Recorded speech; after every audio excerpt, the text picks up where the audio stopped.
But if you want to see advancement or the advancement of the world, go to USA. You'll see a lot there. And if you want to see and experience history in the real sense, you go to Europe. Right? Yes. But if you want to see and experience paradise, come to the Philippines.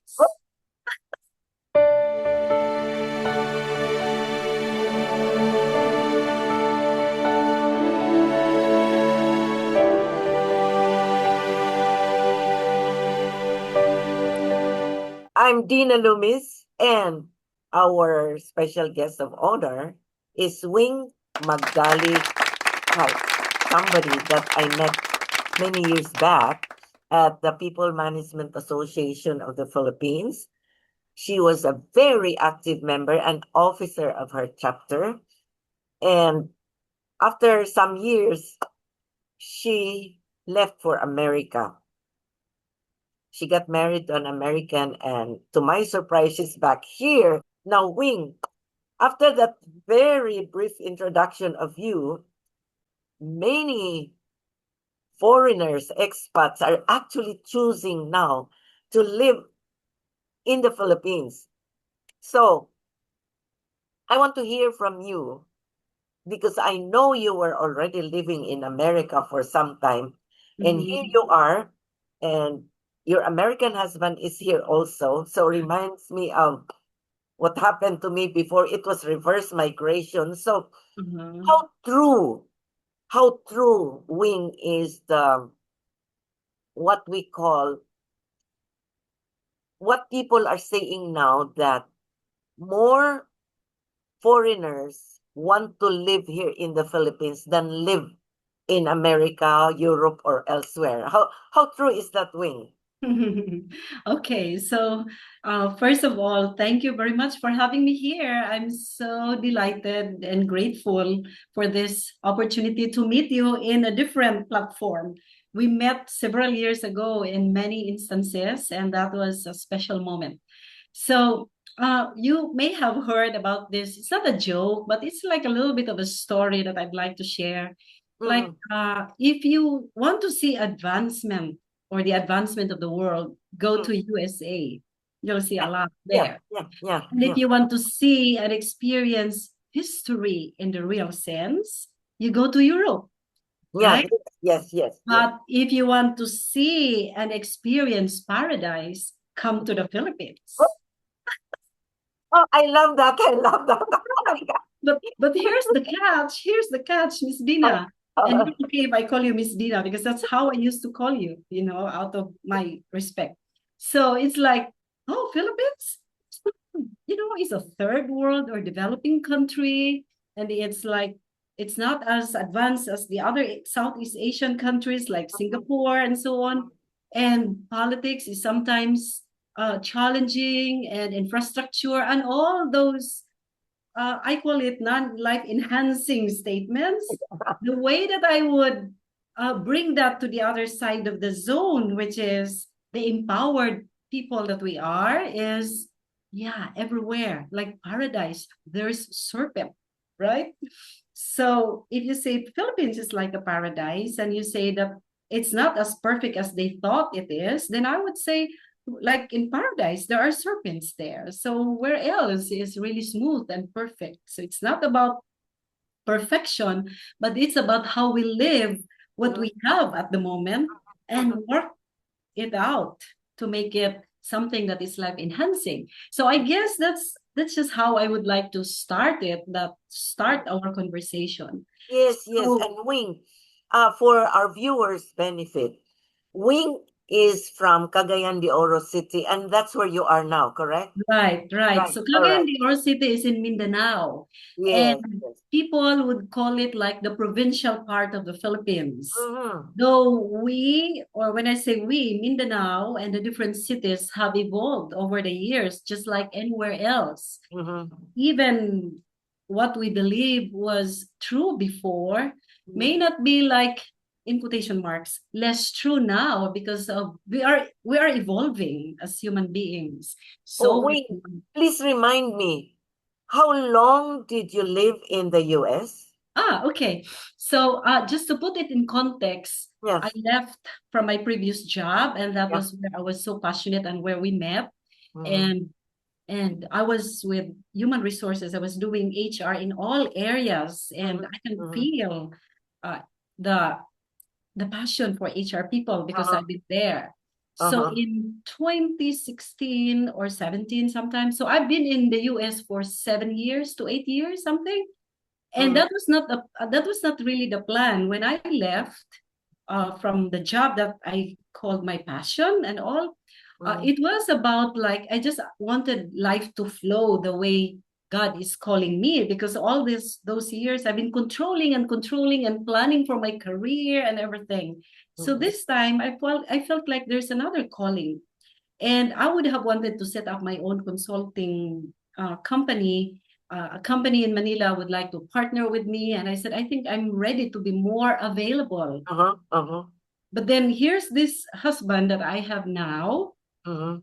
We were good friends, and we've been communicating for 3 to 4 years already. We were introduced not on the internet because I was not on social media before. So we were introduced in a different platform like emails, and we were friends. And he said, why don't you swing into the US and relax your mind before you start something new? And I said, Mm-hmm. sure, why not? So I met his family and the first time, and then I came back home, and then after that, I visited again and meet his family again and spend some time with them. And that time, he proposed for marriage. So I said, oh, uh, and then the rest is history. So we Mm-hmm. got married, and I stayed there with a plan to come home right away because I have my family here and I love to be with my family. However, pandemic started, or the global health challenge started. Yeah, and that was not really right away. We were able to come home here twice, some I think. And then after that, we were not able to come home because of so many restrictions. So Mm-hmm. cut the long story short, I was more than 5 years. So we had my American citizenship done. And then right after that, I work on my dual citizenship. Like I redeemed my Filipino citizenship. So he was kidding, like, oh my God, you just took oath to be an American, and then now you wanted your Philippine citizenship back, or Filipino. And I said, yes. And so that's it. And then right now we are here in Cagayan de Oro because he wants to get the feel of what it really means to be here in the Philippines. And that is also my preference, though we came home for a different circumstance. But right now, he likes it here. And we're not so active in the expats community, but we have friends that we know are living here in Cagayan de Oro and are all over the Philippines. So your question, back to the question. So that's my life story. So we are not going back to the US right now. We want to be here for good. Oh, Hopefully we're here. So we are like trying to root in, like uh I'm not going back to the corporate practice of HR, but I'm doing something else that are for the HR people. Like mm-hmm. Mm-hmm. HR are taking care of people. Who's taking care of them? So that's what I'm doing. Mm-hmm. So, uh, question about why are expats calling the Philippines home? I was like, oh, maybe because I married a foreigner. So that's why maybe I can share some information. So the thing that I observe and that I've heard in the conversation with the fellow wives and wives of expats is that one of the things you were asking top three, but this is not in order. But one of those is that the cost of living is really like something that is going or making your money go farther. Like, Mm-hmm. Mm-hmm. yeah, especially that if these expats are retired and just want to settle here for good and live a peaceful and a harmonious and convenient life. Mm-hmm. So that's just what I have been getting from them. And when we say cost of living, it would mean a lot, like, of course, food. Uh, Mm-hmm. and then we know that, and the healthcare system, the Mm-hmm. healthcare services for sure. Like I spoke with an eye doctor that I went to last month, and he said, you know what, ma'am, a lot of Filipinos would come home to have their eye checkup done here than in the US or than in Singapore. It's because it's more affordable, and that can be relative, Miss Dean. It can be like what is affordable for me may not be for others, or what is affordable by them may not be for me. However, in general, it's really is compared to maybe Singapore, Japan, the cost of living. It is really, really different.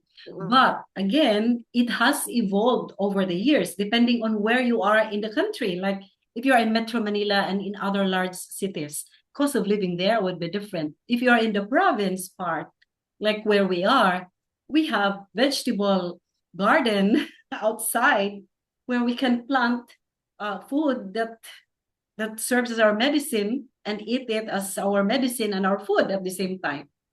So we're taking care of our health. But then again, in general, it's cheaper. So the healthcare thing is also another one. Like if one would be at the moment or cycle of their life where budget is already really a factor, like you no longer want to live like all spending here and there. So Philippines is a good place to live because you have options to be in an area where cost of living is still very friendly in the pocket, right? So just to be practical about it. So food, and again, depends on individual preferences. Like in our case, like a single foreigner, for example, looking for love here in the Philippines, looking for wives, because we are known to be like really faithful, loving, devoted, caring persons here or people. If they just would like to live in a condo and just pay this rent for a month, that's different. But if a foreigner wants to own a house, that's another story because construction expense here is also not a joke anymore. Like materials are also going with the change of the economy or the state of the economy. So like when we came here, we kind of like expanded and renovated the house where I used to live. I built this house during when I was single. And so when we came back, we renovated it and did some expansion. It cost a lot of money, even if we're in Cagayan de Oro. So, and my husband told me that the amount of money that we spent for this expansion is the same amount of money that we would spend in the US. And we're getting quality output in the house already. So that's one of the things that I believe Miss Dean has evolved and changed. And again, individual preferences would come in or would play as a factor. Like if an expat would, because I saw expats that are living in a remote, not in the city proper, because lands and lots are more, I should say, maybe of a reasonable price. But where we live is a village that is gated, community and all. It's different. But if they have options, so what I'm trying to say here is that they have options to be in a mountain resort or buy a lot that is not really in the city proper, build a big house, and they're good. And I'm not sure if you can find that in other Asian countries, especially the more advanced ones. There are, but a little more expensive, right? Yeah. So again, cost of living. And then it could also mean the pace of life here in the Philippines. I was in the States, and when I got there and when we decided to get married, I said, I'm not going to be in the metropolitan state of the US. Okay. And he said, why? Because I said, I just want to be in the province. That's just what my soul desires. I don't want to be like there. And he said, okay, because he used to be in different states and he asked me to choose. So I said, are you happy here in Florida? I said, oh, I love it here because it's tropical.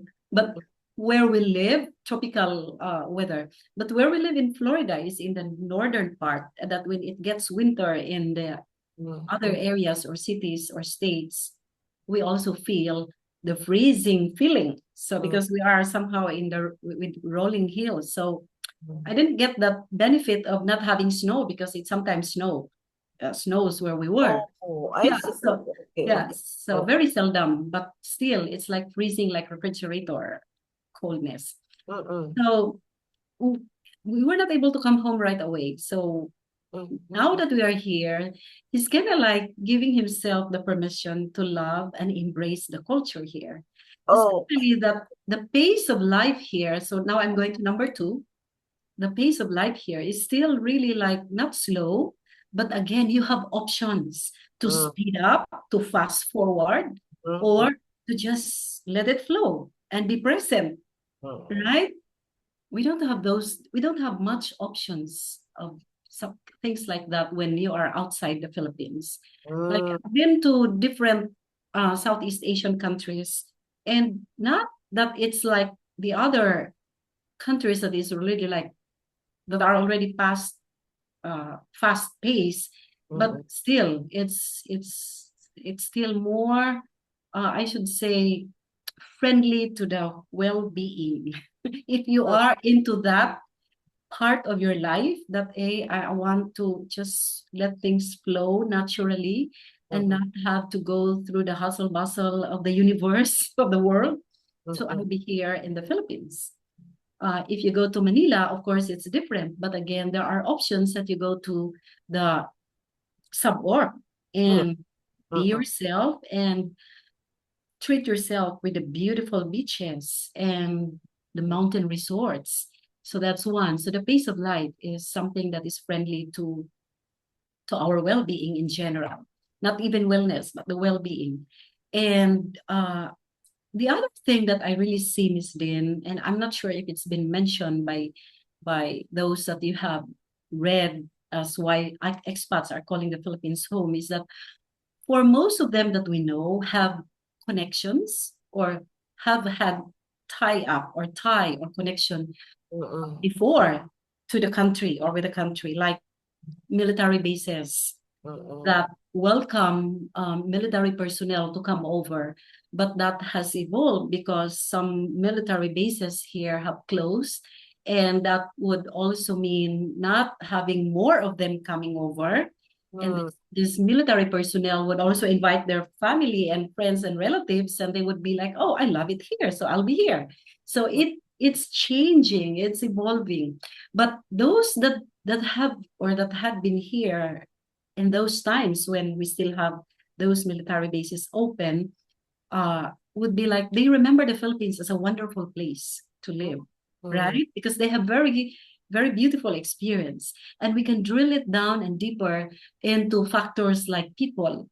Like we know very well that Filipinos are not only hospitable, but also we are kind-natured person. We really are, and we're compassionate. We don't just listen when people tell their stories of being a victim, but we find ways on how we can bring them over to the other zone of being a creative genius that we are. That's compassion. That's not only empathy, right? So that's so very distinct among Filipinos. We don't just say, "Oh, here's water for you." Like when the child says, "Oh, my ice cream is melting," "Oh, I'm sorry, it's melting," but "Oh no, we can buy another one for you." That's compassion, and that's how we are in general, right? And hey, this is going to be viewed by many. I'm not saying that the other Southeast Asian countries don't have this, but like I said, this is a personal experience that I have. And for people that I come in contact with that are foreigners, that are not Filipinos. So we have that, and we're known to be resilient. We're known to be really, whenever we have a guest, we welcome them as a family member. And not like, "Oh, you're not part of the food budget for now. So, okay, thank you for coming over." We're not. We're like, "Oh, eat what we eat." Right? So that one. So that's something that really is so distinct. And I guess my husband also picked it up. Like, oh, picks it up. Like he himself experiences that over the years or months that we have been here. though we go to the US from time to time, like we visit family. We just recently visited because his mom is not American. His mom is of British descent. Oh. Yeah, and his dad is Mm, American. So he is kind of like, and his grandparents are German.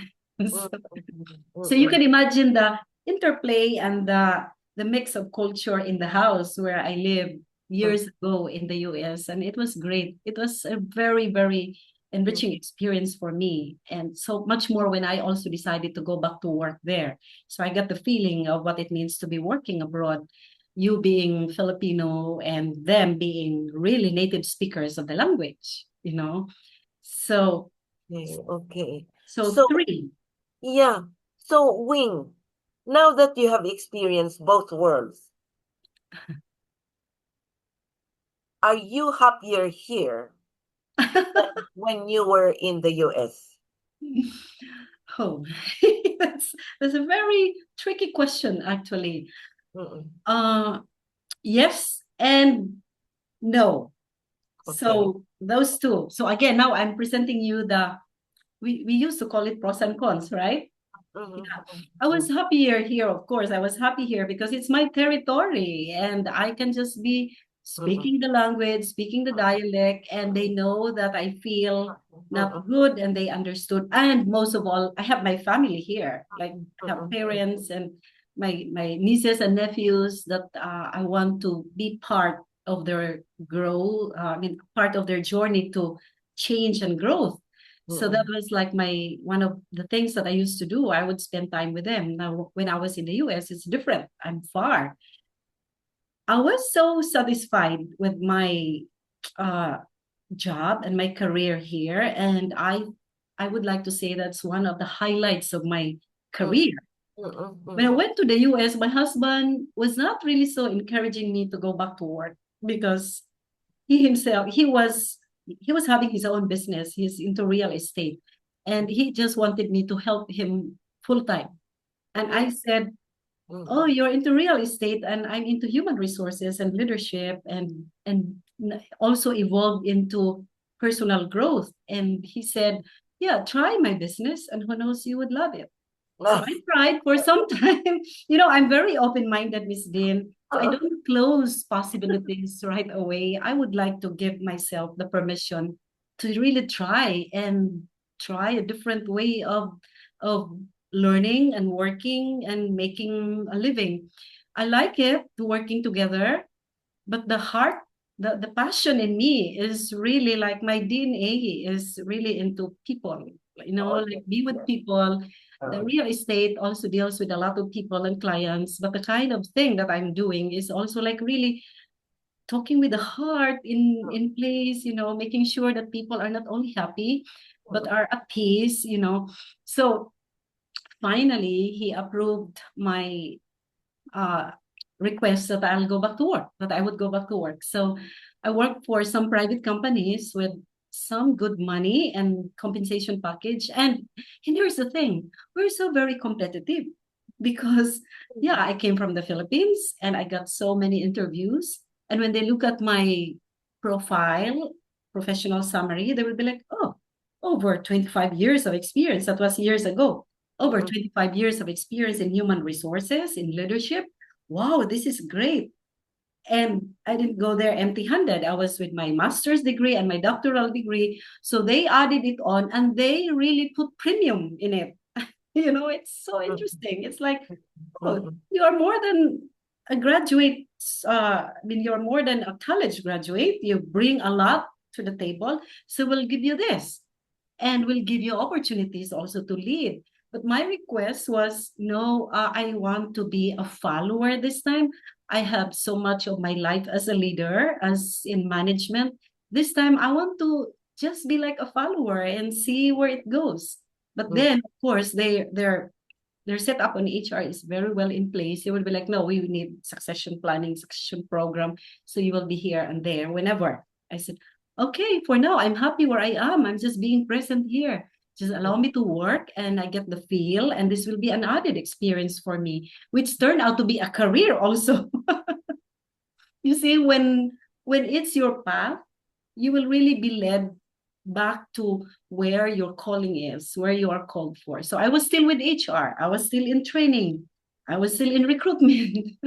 Mm. And there are so many laws, USA has uh, employment laws that are different from us.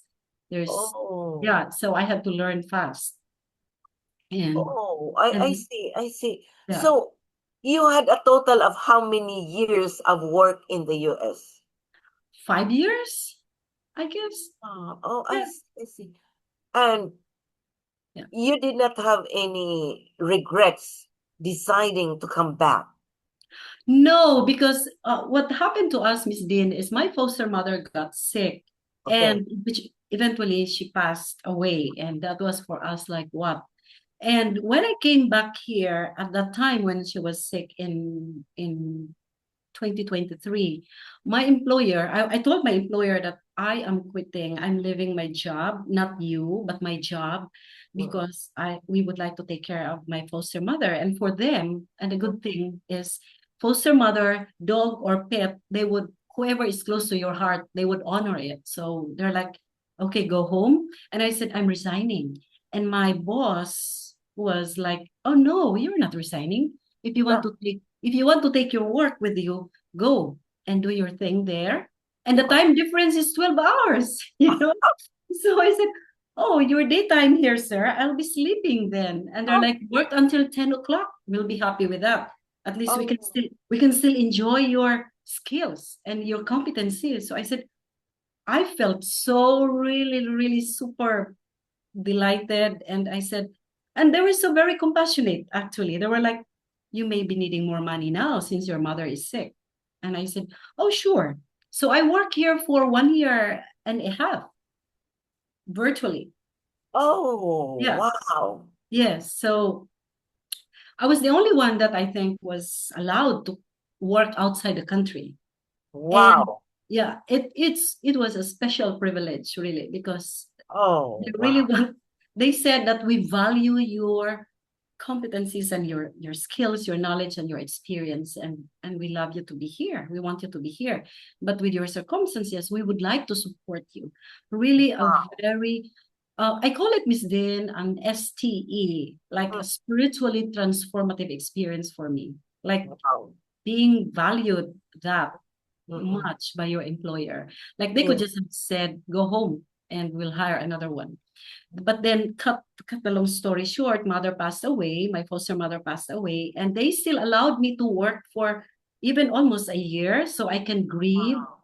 and be healed and embrace what's going on until such time that they really needed my presence there. And they said, you've got to decide whether or not you are ready to come back. If you are not ready to come back yet, then be there and we will hire somebody to do your job. I was in the training, also training the IT people and all the other leaders. Okay. So, uh, so what happened is that I gave up my job and I said, my husband and I decided to be in the Philippines. And yeah, and let's see if we feel like going back. And here's the good thing. If you feel like coming back, see us again. Wow. Something like that. So it's like, oh my God, something Wow. somewhere in my childhood, I must have done something good. Yeah. What industry was that? It's the You were state of Florida. It's the state of Florida. It's a government department. government. Okay. All Yeah, right. It's yeah. a public. Yeah, it's a public, like a government here. But it was really very like I never expected to be treated that way as an Yeah. employee. And I was barely new because I came from the different departments. I was hopping, Miss D, and I went to Department of Health. I went to we call it here transportation something. They have also something like that counterpart. And then Oh. finally I settled in the Department of Revenue, which Mm. is really, really very family oriented. So Wow. I never regret that Mm, that I have my opportunity to be with this kind of employer. mm-mm. So very stable, and depending on what type of job you're doing, the package was so really very fair and reasonable. So Wow. and yeah, they pay me for what I am bringing to the table. So Mm, mm, very, very interesting. mm. And so back here, I didn't have difficulty also letting go, although it's not easy to let go a job that, Yeah. is Yeah. something alive. But I want my husband to really also experience what it means to be here in the Philippines. And he's very open and he likes it here. But of course, as we move along, there are challenges, right? So when I think that goes to the next, like what are the challenges of these expats that Mm, they encounter? Or mm. how have they adapted the local culture and so on?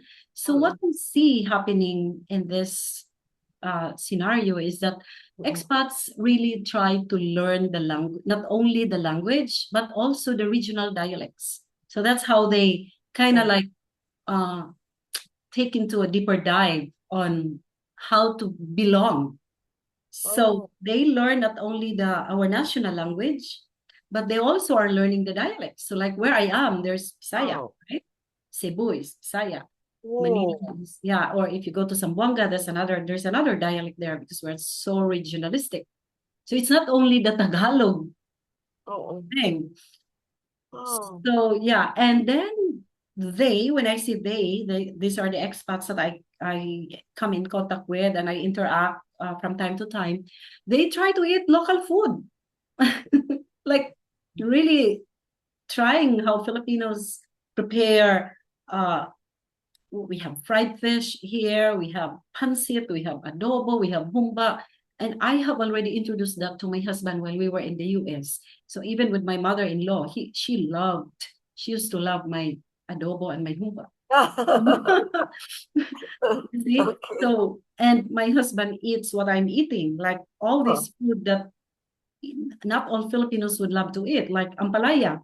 yeah, yeah, yes. Okra. So he tries all of this. So with the other expats that I know. So they Mm. eat local food, and that's for them like their way of really trying to adopt the kind So, of way of life we have here. the way I understand it, Wing, is that right now you are still involved with training, this time taking care of HR people Uh-huh. instead of the usual HR topics. You want to focus on the needs of the HR people, etc., wellness and all that. Mm-hmm. No? So in the meantime, how can your husband practice real estate? Can he practice that also Here. here? Yeah. So he Because still keeps his license to oh, okay. practice. So he does it online. Like good thing with the Oh, state is that he has access to all to oh, the properties. So the remote work setup works on oh, our favor. oh my You goodness. see? Yeah. So I never thought of that you can actually sell real estate doing online. because But he is American and he still has the license. So oh, what he does is he does now we don't go to the details though, but mm, he does with he of course he has friends there that are fellow realtors. So if he finds properties online, he would, either refer it to a friend who is there, and mm, he's still buying properties for our investment, like mm, looking at properties. And the nice thing there, Miss Lynn, is you will see who owns what. You will see how much was sold what, because mm. the system is in place. And during the closing, like when properties are sold, there's the closing agency that takes care of that Wow. and make sure that the lot is on mortgage and that the mortgage is being paid or getting paid. So everything is not everything, but the system is in place that will work really, that will manage or that minimizes risk. So that's what he's Oh, doing. So like so we still have wow, properties there. it has not actually, in other words, your being here has not actually cut him off from his, his main, his, Right, right, right. yeah. And in fact, I'm still also doing my coaching for my clients outside the Philippines. As like I said, I'm part-time because I'm not retired yet. Because I Yes, said yes, yes, yes, I'll go yes. crazy if I retire. Like Of course, really, yes, like yes, like you, yes. like I've watched one of your episodes. Like, no, I'll get sick if I retire, and Ah, same with it's you. true. Like I'll get sick. Like we're not retiring, we're just changing Yeah, type, right, right. right? Yeah. Yeah, So, actually, I've read a lot of articles, Wing, that is encouraging everybody a way of what we call veering away from Alzheimer's or dementia is to continue with your mind being active and being physically, mentally, emotionally involved. yes, Because true. once you sit down in your rocking chair and do nothing else, that is really a dangerous curve That's so downward true. dementia. Yeah, That's so true. That's a perfect recipe yeah, to getting older right, so right. fast and declining so fast. So, And yeah, we don't want, the thing about us is we don't want to burden our families with us becoming uh, a lot of people, I'm sorry, have become practically vegetables, but mhm. their families, especially here in the Philippines. Now, of course, in America, they do have centers for Assisted, that, yeah, shelters, assisted and living. assisted living, Mhm. etc. But here, Filipinos cannot afford that. So what we do is whoever is available will take care. Right, Uh, right. That's yeah. true. And that's Uh, another plus factor yes. because Yes.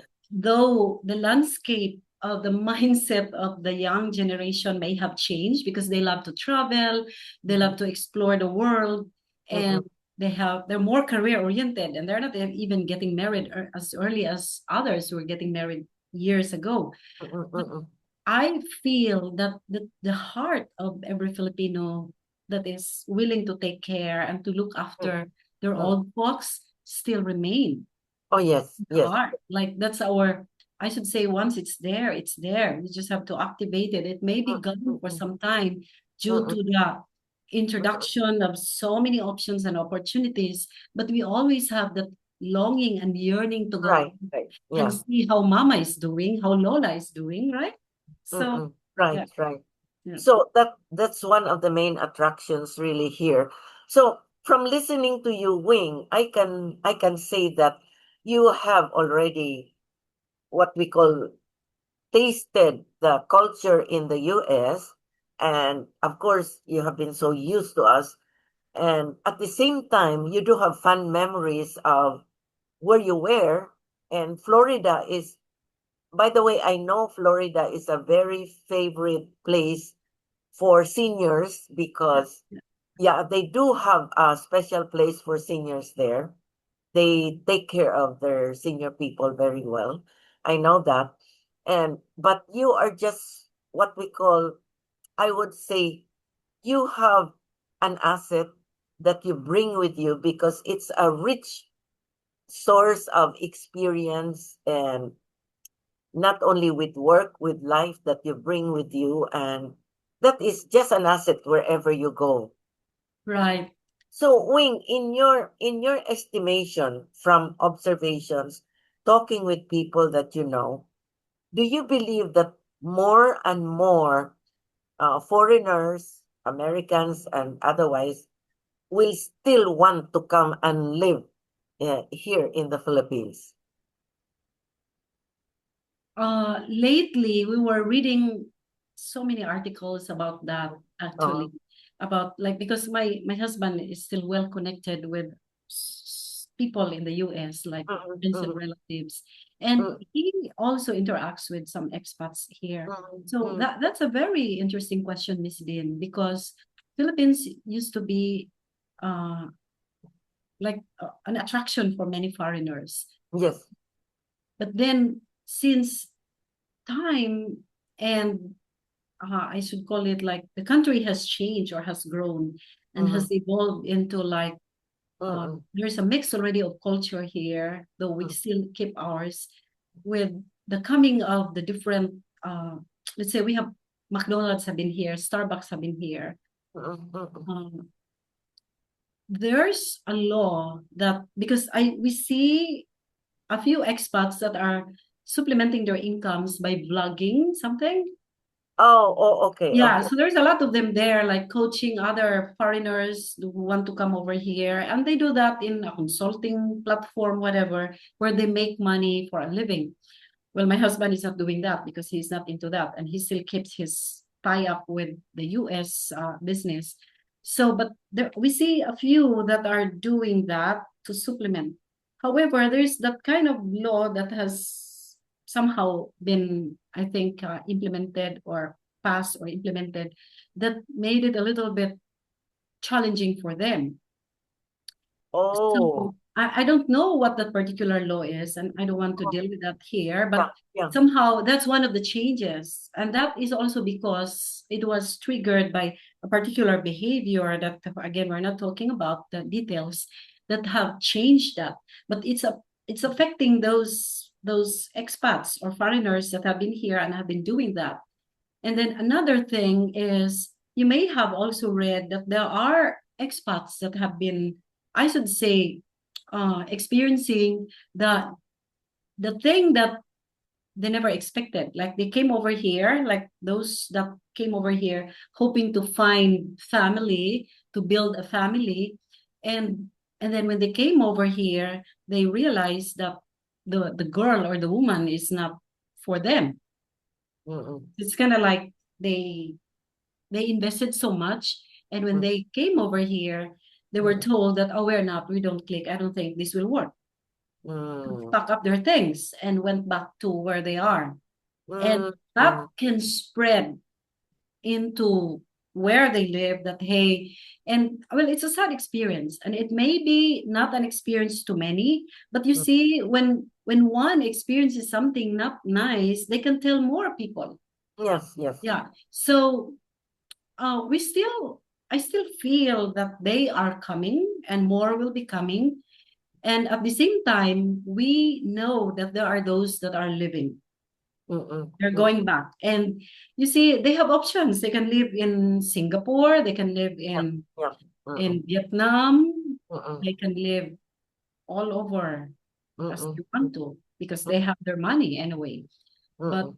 but then they may or they may not, so it all depends on the kind of experience that they hear and know and they really see when they come over here. Mm-mm. Well, the reason that I invited you purposely to be in this show is because I was so amazed because most Filipinos who already migrate and then they have good jobs and they come here for holidays, Holidays and for vacation. vacations, but Mhm. not necessarily to live here because they get used also to life there in the Yeah, US.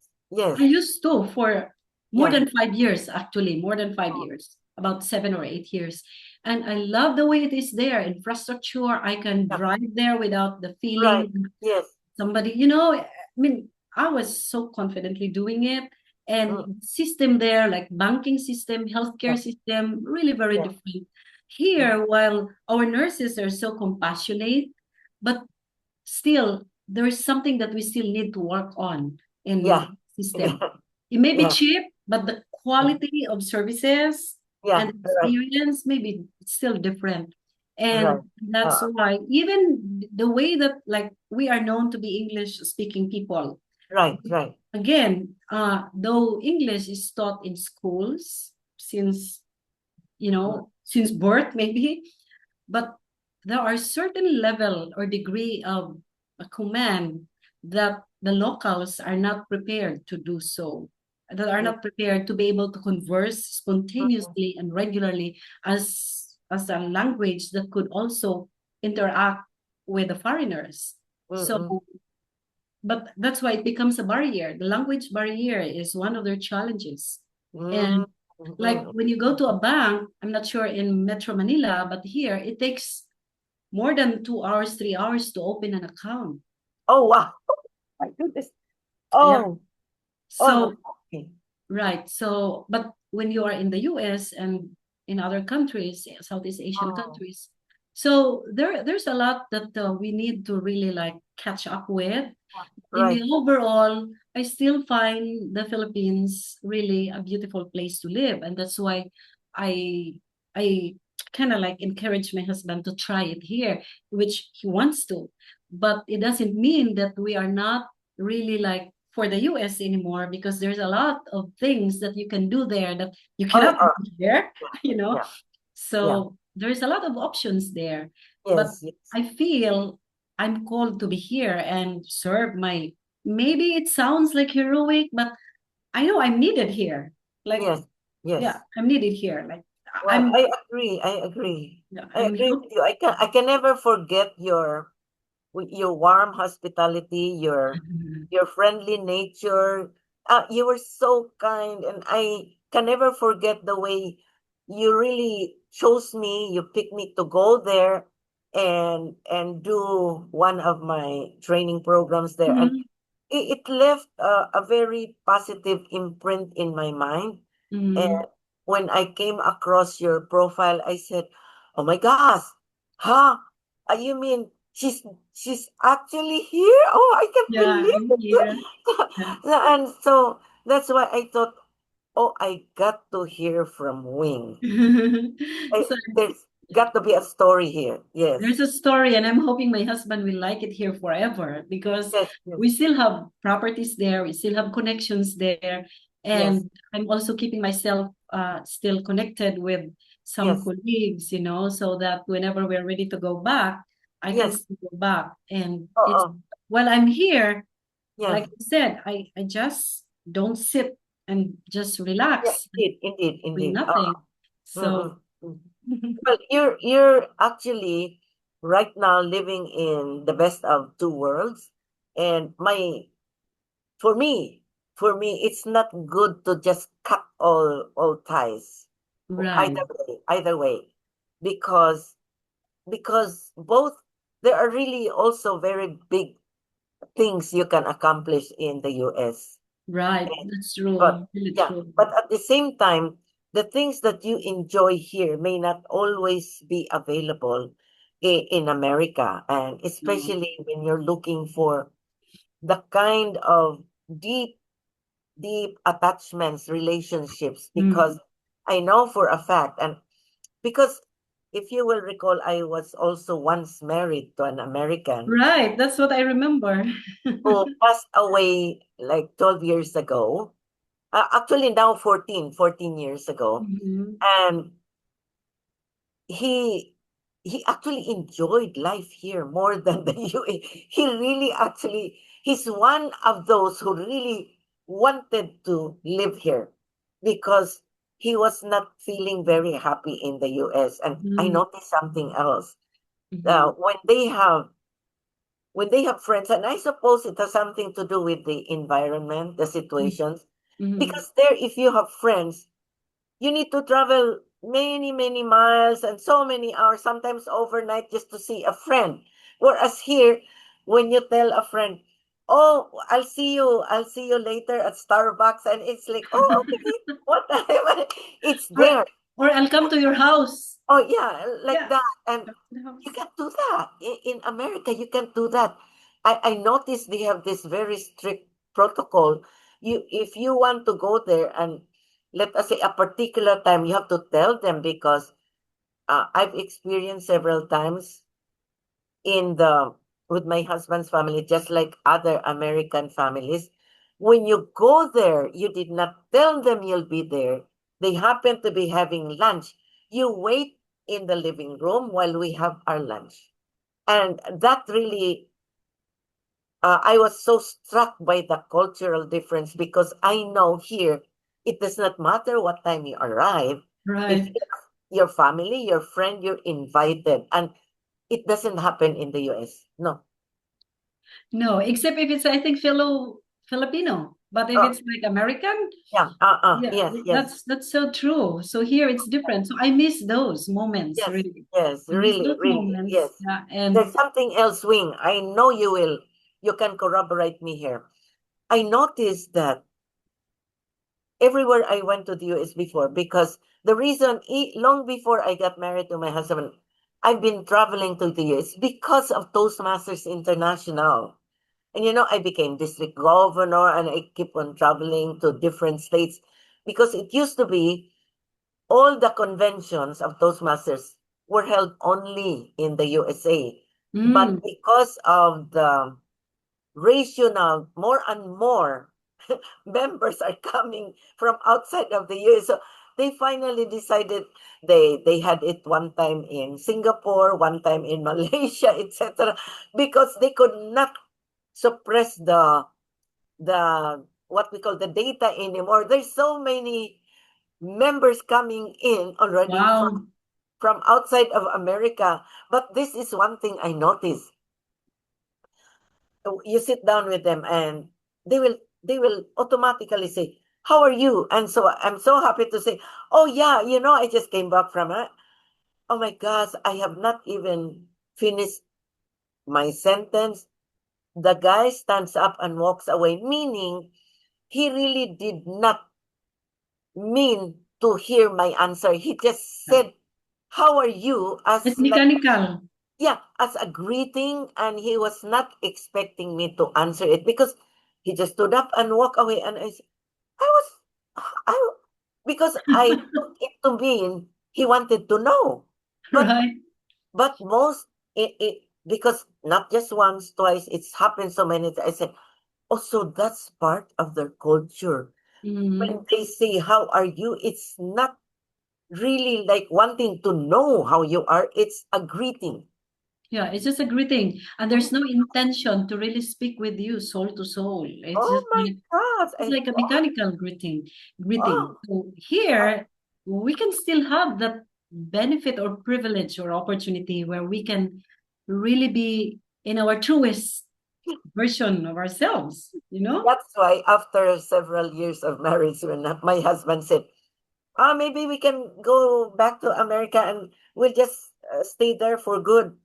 And then I kept on making excuses because I can never forget those times when people will ask me, how are you? And they don't even listen. I said, what kind of people are this? Oh my God. Right. You really have to, the way that I can remember is that you really have to first build a connection Yeah, again and again. But on the first time or second time, it's not yeah, like automatic yeah, like for yeah, us. Yeah, yeah. it's not a default. Yeah, I found it very shallow, Mm-hmm. really, because here, even first or second time, we take you at face value and we respect you for what you are, and we welcome the opportunity of getting to Right. know you and becoming friends. But there, no, no, it's so, oh wow, it's so different. It's different. Yeah, And here it's like you have, aside from your family, you have friends that you can go to. And you can even, exactly, yeah, you exactly. have friends that Oh, you can trust and that you trust and that really know you. So yeah, you can just be yourself there. There are yeah. times that, yeah, it happened to me. That's where my coaching and training, virtual coaching and training started, because some people would just call their friends and they're not available. And when they call me, I'm available. It's because I have that heart to, hey, how are you? And these are not only Filipinos, these are foreign nationals. Oh, And okay. that led me to, I might as well just make this my regular thing. So because people have no time. They may have, but that's the least of their priority to really prioritize you, to Mm, listen to you and all, except if maybe you have established a very different tie-up. So that's where this coaching role that I have and the virtual training started to mm, flourish, mm, mm, mm. because I see that there are people that are really needing this kind of services, Mm. So I said, oh, why not? So not much here because they have friends, they can just go Yeah, have yeah, not, coffee. yeah, yeah. I, Yeah. I don't see that Mm, much here. no, not Yes, yes. much. Because actually, I have a friend who is already a senior and she doesn't like to go out anymore, but she needs to earn extra money. And she realized by joining all this TikTok and all this social media, she she got to have so many clients from around the world, but not here because again, Mm, as you said, uh, it's easy to ring up a friend and Yeah. talk. Right. But Right. no, in other parts of the world, no, Not yet. it's not that easy, and you Right. cannot just trust right away. So when I can see you are in a situation right now that is what I would call favorable both ways, meaning anytime you want to stay here, you can, and anytime you want to go back because you haven't really cut off all times there, you can. So I would imagine that you would like to maintain that for some time because uh, it's not I really don't recommend cutting off bridges. No, Yeah, no, no. because I don't, it's like it's our DNA to yeah, really yeah, feel good being yeah, connected. So we have yes, that for us, like yeah, for me and for you and for many like people of the same page or the same page. mm-mm, We love to connect and to maintain that yeah, yeah. relationship. Mm. Thank you again for the time, the very special, precious time that you have given to us. And by the way, our next guest is a Filipina who's married to a Filipino, but they are both they have children who are U.S. citizens, and they can go anytime to the U.S. because of that, and they have been invited to live there. But I'm telling you, and she's the next guest. I'm going to interview her later this afternoon. She refused to live in the U.S. and she reminds me of me because I refuse to live there. Remember always that learning is a never ending journey with limitless vistas. And I thank our special guest, Wing, and see you with our next guest, Rita Dairit.